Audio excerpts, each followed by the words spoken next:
Gerą dieną visiems. Vakar atšventėm valstybės dieną, Liepos 6, Mindaugo karūnavimo. Važiuoju dviračiu ir galvoju, o kodėl ne karaliaus diena? Šiaip gražus pavadinimas - karūnavimo. Ir valstybės tai labai stipri sąsaja buvo minima skirtingose Lietuvos miestuose. O mes kartais užkulisiuose turim keletą tokių debatų, kurie turėtų iš tikrųjų išeiti į visuomenę, o tas informatyvumas iš esmės jis tobulina žmonės, nebūtinai Lietuvos gyventojus, bet ir toliau einant už jos ribų. Ir aš vis prisimenu savo tą istoriją, kuri, tokia tam tikra prasme yra nesėkmė, nes vienas medikas, turintis magistro medicinos srity diplomą, sakė: Ramūnai, žinai, kelkis į Mėnulį gyvent.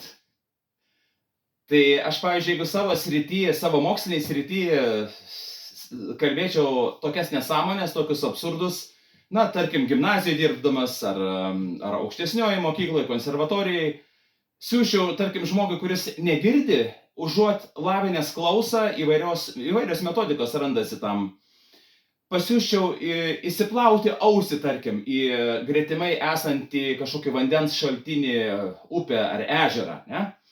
Tai lygiai tas pats prilygsta, čia tokiu palyginimu, aš aiškinu tokią paralelę, kad gydytojas sako: Ramūnai, įsikelk į Mėnulį. O tas gydytojas tai, mano galva, turėjo siųsti daugiau tyrimų dėl astmos, dėl tų alergenų, kurie mane veikia. Aš tai dabar dirbu švietimo sistemoje Danijai puikiausiai, bet yra vienintelė sąlyga - gyvenk vienas. Gyvenk vienas. Aš nesu dvasininkas, nesu vienuolis.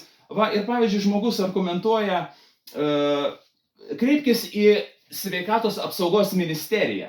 Keletą kartų aš skambinausi į retų lygų. Nes norint gyventi Lietuvoje, nesvarbu kur gyventi Lietuvoje ir dar kitur, tu turi turėti pajamas. Aš turiu turėti pajamas, nes išgyventi. Bet daugelis žmonių iš manęs šaiposi, sako: žiūrėk, tu išvykai į Daniją, praturtėti, tu taptum milijonierius. Aš net, pavyzdžiui, nuosavo turto neturiu. Bet gerai, grįžtant prie Sveikatos apsaugos ministerijos. Šitiek turi mokslininkų, docentai, profesoriai, lankausi universitetuose, ką jie ruošia. Ir žiūrėk, dabar ką daryti tokiu atveju, kada tu neini pas gydytoją ir sako: mes jums siūlome į Mėnulį įsikelt. Kaip kalbėti? Jeigu gydytojas pasakytų už, tarkim, sveikatos sistemos institucijos ribų, tai gerai, bet kai yra gydytojas su kortele, jis rodantis, kai jis yra kvalifikuotas ir ištarė tokius žodžius, tai kaip traktuoti tokio gydytojo pasakymą etinę prasme, tiesiog etikos prasme? Ar čia galima vadinti tokį kaip gydytoją, kuris nesiunčia toliau pas kitus kvalifikuotus specialistus arba pasinaudoja tam tikrais teisės aktais, mane kaip alergiją turinti asmenį, gerai, aš pasirinkau Daniją, mane priėmė ten dirbti akademiniai srity. Ką aš būčiau daręs Lietuvoje, pavyzdžiui, išmokų neteikia, nepripažįsta kaip alerginį susirgimą, taip, kad tu negali dirbti gimnazijoje ar kitoj ugdymo institucijai, negali naudoti balso žmogus. Ką man daryti? Ką man duoda Lietuva tokiu atveju? Kaip atrodo, kur toliau eiti? Į karstą? Eit pas kitus gydytojus specialistus, nėra vienas tik Lietuvoje tas, ko siunčia, eit pas kitą, pas trečią, eit 100. Nuvažiuoti į ministeriją, pas sveikatos apsaugos ministrą, kad tu esi ypatingas. Tegu ištiria, jie aplamai kalba tik apie visus.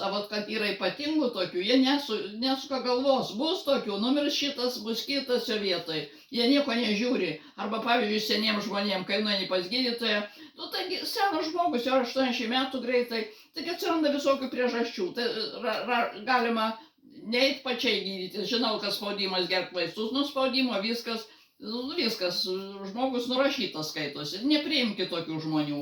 Jaunų žiūrėkit, siūskit pas vieną. O tu turi garso įrašą įrodantį, kad pasakė tai, ką tu dabar sakai? Ne. Neturi? Ne. Žodžiu pasakė, jinai taip ir nesakytų, jeigu aš įrašą kokį daryčiau. Nėra reikalo ten sakyti, bet Taip, norint pateikti įrašą, daryti slaptą, tu turi informuoti asmenį. gydytojų tokių yra visų nuomonė, jauni gydytojai ypatingai. Dar senesni gal atkreipia dėmesį pagal savo amžių. Pas jaunus, seniems žmonėms nėra reikalo eiti. Kad ir jauniem nėra, man 20 mečiai sakė, jūs įsikelkite į mėnulį. Aš senas, atsiprašau, 20 metų buvau. Aš nebuvau senas. Tai tau nereikia eiti pas kitus, pas antrus trečius, važiuoti į Vilnių ministeriją. Aš turiu visas kelias bylas, sektuvus, buvęs pas 17 alergologų skirtingų. Visi tą patį, venk alergenų. O kaip su patriotizmu, o kaip su Lietuva? Lietuva neprapuls, bet tu sveikatos, tu numirsi, atsiras tavė vieta kitas. Taip. Jie nežiūri. Taip, o kur tada liečiame, žiūrėkit, teisės aktus dabar liečiam iš karto. Gina Lietuvos pilietį, teisės aktai. Nieko jie negina. Va, kai susidurėm su rimta problema, aišku, pavyzdžiui, bus kažkoks tai viešoje erdvėje pažeidimas, administracinė teisė liečiant, ne, iš karto reakcija bus be abejo antrankiai, komisariatas, uždarysim, įsiaiškinsim, pasiūsim komandą. Taip, šitas mechanizmas jis yra įdirbtas profesionaliumu aukščiausiam lygiai. Bet kai susiduria tokiais su sveikatos, ir tu atsirandi ant gatvės, kaip tas Ramūnas dabar, ne, jis atsiras ant gatvės, jokių išmokų, mes jums dėja nieko pasiūlyti negalime. Dabar aš turiu pensininkę, išlaikyti 700, išlaikyti sūnų turiu išlaikyti. A jis padirba ir susirga 3 savaitės. Ką reiškia susirga? Praranda balsą, kosulys, kraujavimas iš nosies. Dulkių bijo. Nebijau dulkių, ne šitą terminologiją. Aš vengiu dulkių, vengiu alergenų, ypatingai transporto priemonių be katalizatorių. Vat šitais dalykais. Ir visas kompleksas, aišku, mes labai svarbu, kur mes gyvename, kokioje aplinkoje. Reiškia, kur mes miegam, kur mes esame, bet vat, tas yra vadinamas alerginis stresas, kada kūnas įsiautrina ir tada užsiveda toks mechanizmas, kada eina, reiškia, pulsas 135 per minutę būdavo. Tai čia yra, mes, suprantat, norim gyventi. Nesvarbu, ar tau 20 metų, ar tau 50, ar tau 90, kiekvienas žmogus sveikos psichikos jis nedaro sau galo, jis eina pirmin. Ir iš tikrųjų, toks nepasitenkinimas iš tikrųjų Lietuvos medikams. Tikrai, nes vėlgi, medikas tai medikas, bet kas jos ruošia. Galbūt ir pinigų stoka, nes labai daug išvažiavęs, kad ir į Daniją pažįstu iš Lietuvos medikų. Tai išvažiuoja dėl ko? Kad pinigų uždirba daug. A jis minimą ten gauna 2000, a čia po 20 000 gauna, gal 23, neskaičiuokim tų. Eurais ar Danijos kronom? Eurais, Danija tai mane su galvos.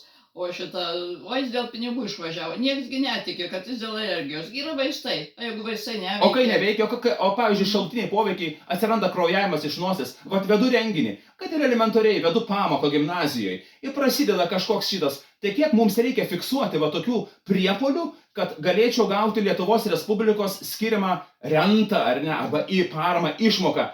Nėra net metodikos tokios sukurtos Lietuvoje, ir pasiskambini, pasikalbu intelektualiai, labai laba diena, malonu jūs girdėti, ir viso gero, ačiū jums už informaciją. Tai tokie magistro žmonės, tokie su mokslo daktarais mes esam. Aš tai nesuprantu, savo srityje aš padarau, apsiimu ir įgyvendinu, bet su medicina. Nu žinokit, ponai, linkiu jums geros dienos, baigsim šitą patriotinę tematiką, tobulinkime Lietuvą toliau. Ačiū už dėmesį. Nieko čia nebus, o Lietuvoje. Galo nebus, kol